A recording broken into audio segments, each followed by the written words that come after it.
namin sa bahay is may free will kang magsalita kung anong nararamdaman mo.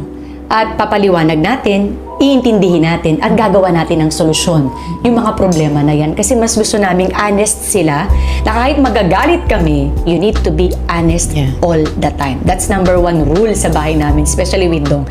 Ini-implement niya yan. Honest, talagang kailangan honest ka. Ano yung mga pinag-usapan nyo ni Dong na sinabi nyo sa isa't isa na this is how we're gonna raise our family? May ganun ba kayo before you? Yes.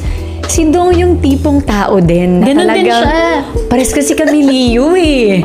Alam mo, parehas kami ng pagbavalue sa pamilya. Yeah. Mahalaga talaga sa number 1 rule, family first kami palagi. At sinasabi namin niya sa mga bata, kahit anong mangyari, family is always number 1. And every night kasi talaga is nagba-Bible study kami. Oo, I watched that. Yes.